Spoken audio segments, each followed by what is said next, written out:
Chapters 13 and 15, Education and Health and Welfare Policy, plus a little bonus content for you, Environmental Policy. Policy is the way things get done at all levels of government.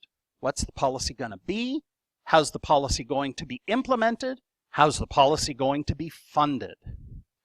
The public policy process, you identify a problem and you get it to the bureaucrats who are specialists in that area to formulate a policy. The policy is adopted either by the city council or state legislature and implemented. The last most vital piece is policy evaluation. Were there unintended consequences? An example of this is that the state legislature about 2009-2010 decided that they would reinforce and increase the time that school zones were active to 24/7, 365. They identified the problem. They implemented they formulated a policy saying that 24/7, 365.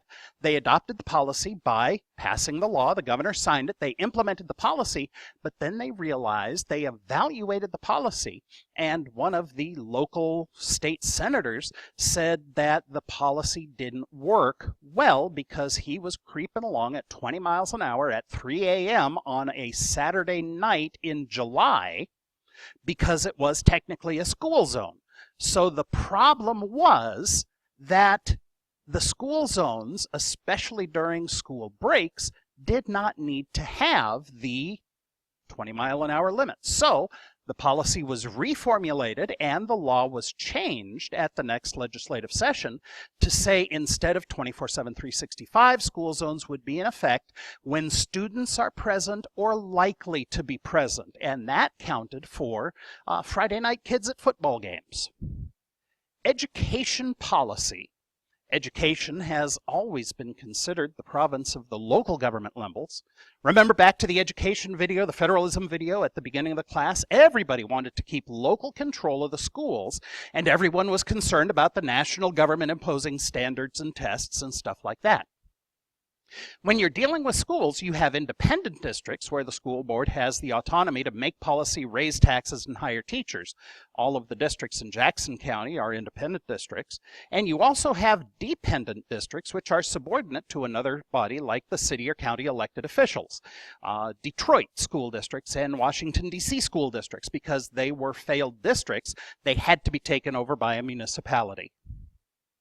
Since before the founding of the Republic, education has mostly been left alone by the federal government. There were a few notable exceptions.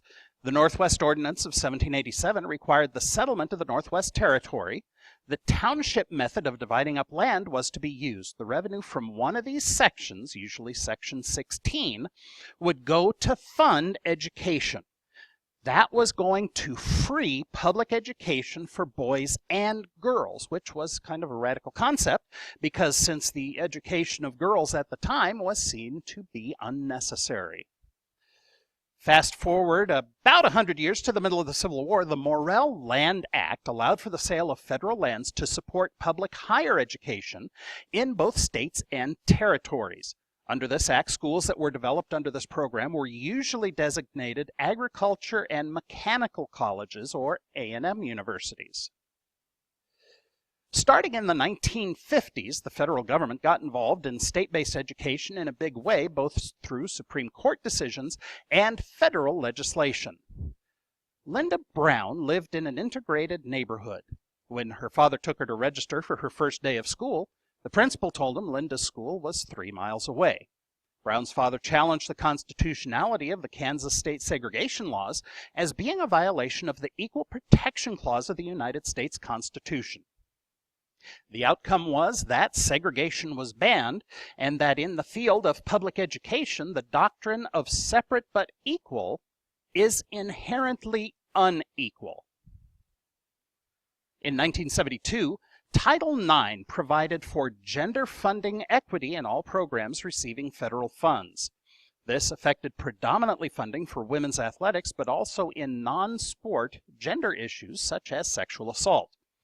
At the time, opponents to this change said this would require girls to be allowed to play on the football team and such like that, but the law said the funding must be equitable and that opportunities must be extended to all without regard to gender. Now, Title IX does more than just provide equity in funded activities. It also has a requirement for schools to remedy a sexually hostile work environment and provide for a reporting system to protect students from sexual harassment. In 1990, the Jean Clary Disclosure of Campus Security Policy and Campus Crime Statistics Act, or the Clary Act, required all colleges and universities that participate in federal financial aid programs to keep and disclose information about crime on and near their campuses. You can get Clary information by going through administration at RCC. Under the Obama administration, the Department of Education issued guidance, not law or regulation, explaining that transgender students were protected from sex-based discrimination under Title IX, and it instructed public schools to treat transgender students consistent with their gender identity in academic life. The memo also stated, in part, that all students, including transgender students or students who do not conform to sexual stereotypes, are protected from sex-based discrimination under Title IX. Under the Trump administration, the Department of Health and Human Services developed a memo that proposed a more strict definition of gender for Title IX, using the person's sex as determined at birth and could not be changed, effectively limiting recognition of transgender students and potentially others. The memo stated the government needed to define gender on a biological basis that is clear, grounded in science, objective, and administratable. Once President Biden came into office in January 2021, he issued Executive Order 13988, entitled the Executive Order on Preventing and Combating Discrimination on the Basis of Gender Identity or Sexual Orientation, which in part re-extended Title IX protections to transgender students.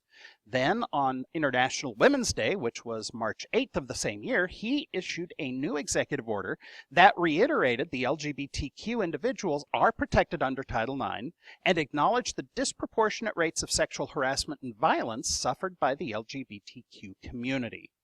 The executive order requires special educational institutions to provide appropriate support for students who have experienced sex discrimination and ensure that their school procedures are fair and equitable. WHAS 1119's Jose Alonso and photojournalist Emma Gefter headed out tonight getting reaction some call radical and others are calling justified.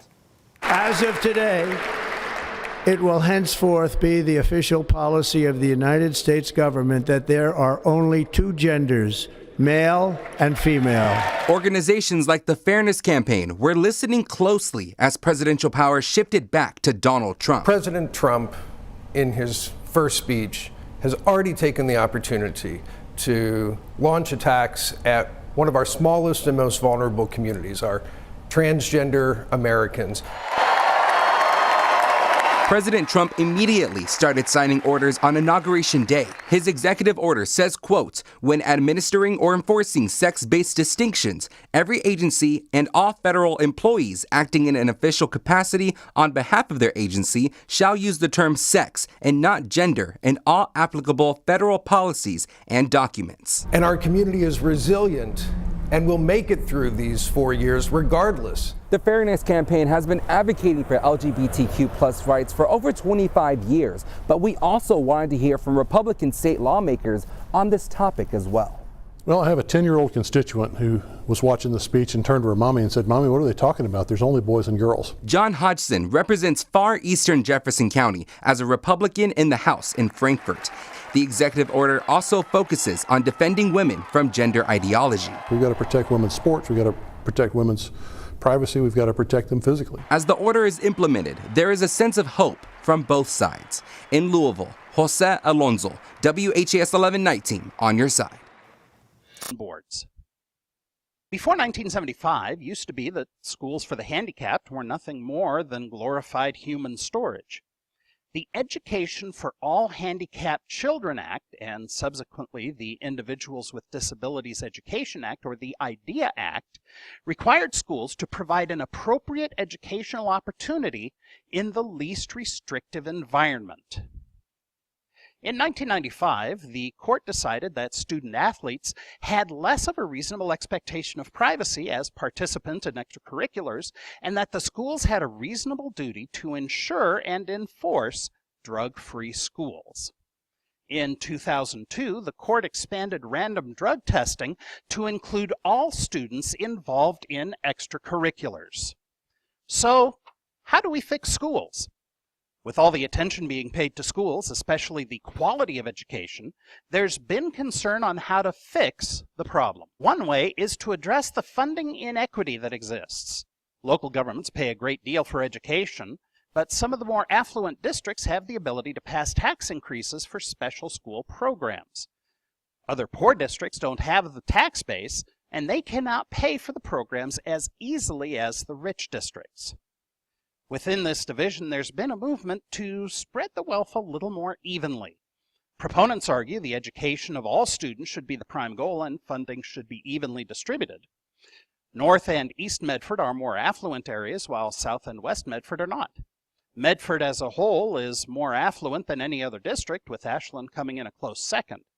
Butte Falls and Prospect are more rural. They don't have the population or the funding ability to bring in the same amount of cash as the Medford or Ashland districts. Proponents would say that Medford can afford to help out the outlying districts. Opponents would say, however, that it would be taking money from the rich and giving it to the poor, resulting in the quality of all schools being mostly decreased due to the decreasing in funding. In essence, making the average universally low, then bringing up the other districts. This map shows the distance between the St. Helena Unified District and the Napa Valley District for the infographic that's in the lecture notes. So what is the answer? This accountability issue, whether schools are serving the students, whether they can read and write and prepared for life, has brought forth other options, most notably vouchers and charter schools. Vouchers, or school choice, would allow for students to choose where she wanted to go to school, and the state would guarantee funds to pay for that school. Opponents of this plan argue on two fronts.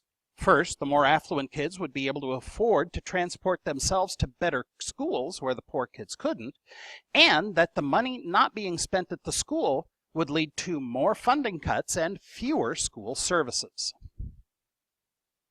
The overarching goal is, of course, graduation.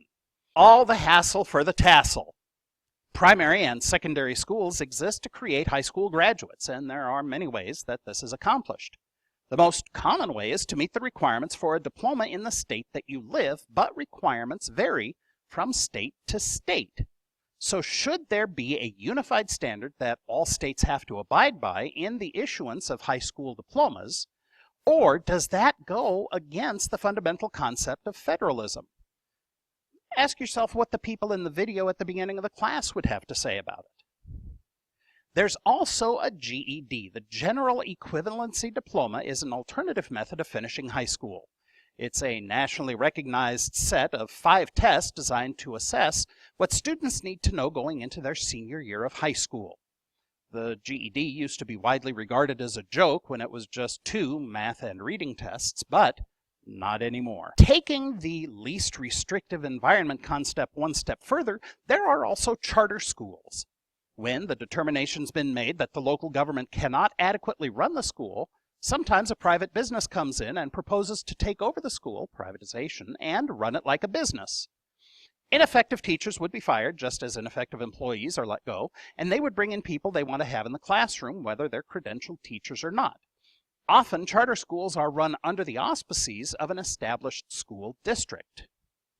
Taking it one step further, the voucher program has been seen as being able to fund, in part at least, tuition for private schools. Since the government will pay a certain amount in education per student, why not let it go to a private school? The argument about vouchers is the church and state separation. If, opponents say, vouchers were allowed to pay for tuition at private Catholic schools, the government would be essentially supporting that religion. Nearly every president declares themselves to be the education president, and they come out with lofty goals and benchmarks to ensure that the students once again are at the top of the world, comparatively speaking, in academics. In the last 60 years or so, we've seen at least 4 nationwide movements aimed at the education of our children. The first was Johnson's Elementary and Secondary Education Act. Then there was Goals 2000 by Clinton, No Child Left Behind by George W. Bush, Common Core State Standards, and the Every Student Success Act by Obama, and with that, the Race to the Top. Now, I'm not going to read you all of the Goals 2000 and the details. I want you to read those in the lecture notes yourself. But I do want you to watch comedian Tom Lehrer's wonderful bit about the introduction of new math into society. Now, new math is what most of us have grown up learning how to do. When you think of welfare, you usually think of direct cash payments to needy individuals, but there are actually 3 different flavors of welfare.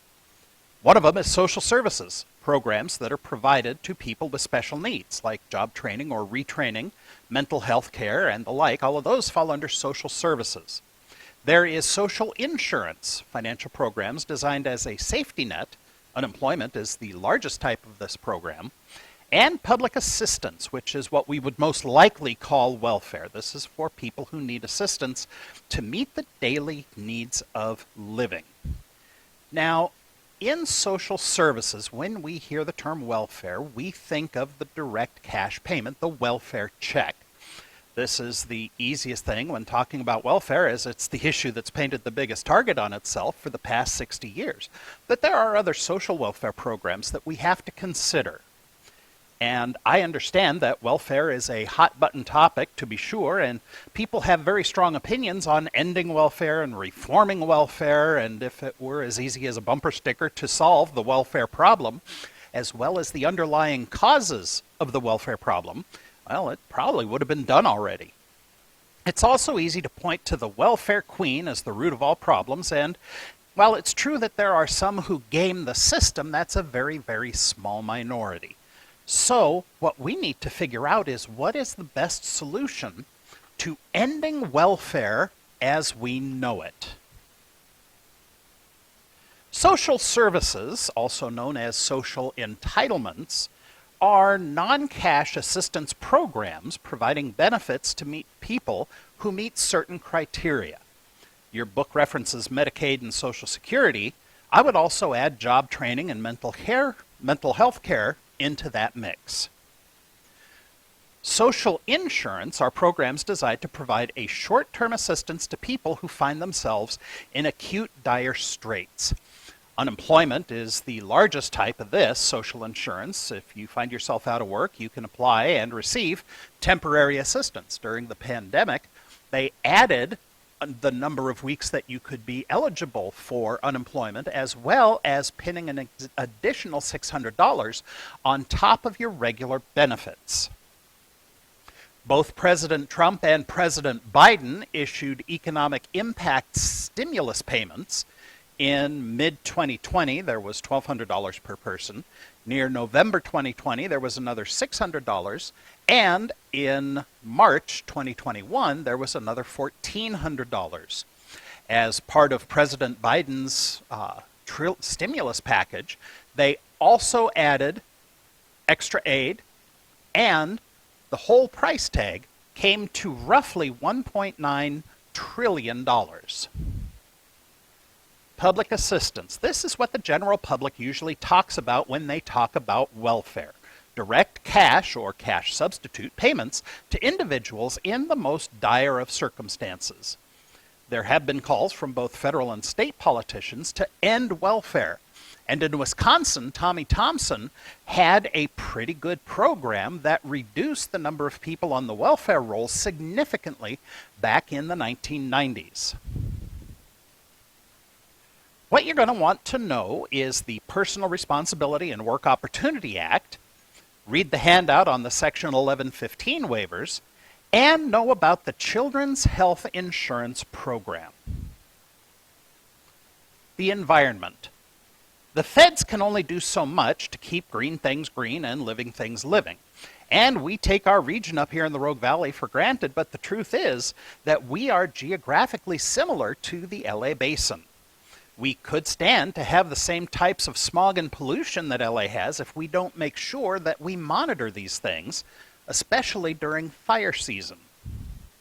The federal government passed laws that require states to meet certain minimum levels of compliance environmentally. The Clean Air and Water Acts are the two biggies, and outside of that, states and localities are responsible for implementing and maintaining compliance. The beginning of the ecology movement, later to change its name to the environmental movement, was a 1962 book about the hazards of pesticides by author Rachel Carson. Written from 1958 to 62, it took a hard look at the effects of insecticides and pesticides on songbird populations throughout the United States, whose declining numbers yielded the silence to which her title attests. What happens in nature is not allowed to happen in the modern chemical-drenched world, where spraying destroys not only the insects, but also their principal enemy, the birds. When later there's a resurgence of the insect population, as almost always happens, the birds are not there to keep their numbers in check. We can all probably agree that the ecology is something that needs to be preserved, and the most iconic image and the main rallying cry image for the environmental awareness movement in the 70s was Iron Eyes Cody's Crying Indian public service announcement. Earth Day was scheduled to coincide with the vernal equinox every year. It's an international event to raise awareness about the environmental movement, but also the conservation movement. Started as an American teach-in by Wisconsin Senator Gaylord Nelson, Earth Day has been expanded to 141 countries as well as grown to an entire week-long education and awareness event. The Environmental Protection Agency, or the EPA, was established by President Nixon in 1970. The EPA was originally responsible for monitoring the cleanliness of air and water. Their mission has since expanded to monitoring surface pollution, radiation, and other pollutants. They define these pollutants into two forms. There's point source pollution, which comes from an easily identifiable source, a smokestack or a drainage pipe.